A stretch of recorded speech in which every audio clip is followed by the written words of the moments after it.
Fi Frar tal-2013 l-eks Prim Ministru mexxej tal-Partit Nazzjonalista kien stqar li pajjiżna m'għandux bżonn garanzija għaż-żgħażagħ. Waqt attività politika fl-Klien kien insista fuq kemm huwa bżonjuż li l-istudenti li jiggradwaw mill-Università u l-Emkas isibu xogħol minnu fih. Kien stqar bla tlaqliq li bl-ebda mod pajjiżna m'għandu bżonn skema ta' Youth Guarantee għax il-Partit Nazzjonalista ħoloq biżżejjed impjiegi.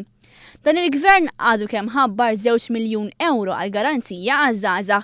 Il-Ministru għall-Edukazzjoni u xogħol Evarist Bartolo fisser li l-problema f'pajjiżna mhix in-nuqqas ta' xogħol għaż-żgħażagħ. Fil-verità, Gvern Nazzjonalista ħalla wara 5,800 żagħżugħ u żagħżugħa li la qed jistudjaw u lanqas jaħdmu. Dawn iż-żgħażagħ jinsabu f'vakum, iżda l-Partit Nazzjonalista kien jemmen li m'għandhomx bżonn jingħataw l-għajnuna. Mhux tal-li jekk tal-il-mezzi tax-xandir tal-Partit Nazzjonalista illum il-ġurnata jirrappurtaw li l-Garanzija tal-Gvern qed tiġi offruta lil 350 żagħżugħ u żagħżugħa biss. Fil-verità, permezz tal-Garanzija għaż-żgħażagħ 2 miljun ewro qed jiġu allokati speċifikament għal 350 żagħżugħ u żagħżugħa li se jingħataw attenzjoni individwali.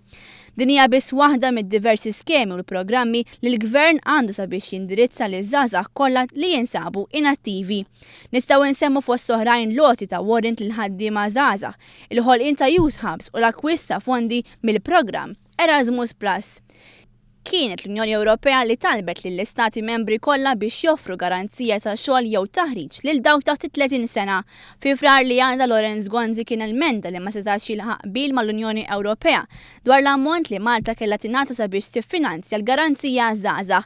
Dan il-Gvern xejjen dawn l-iskużi.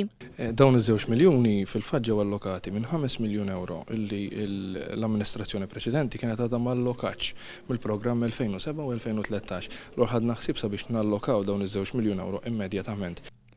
Il-Partit Nazzjonalista kien maqtuħ mir-realtà taż-żgħażagħ Maltin u Għawċin.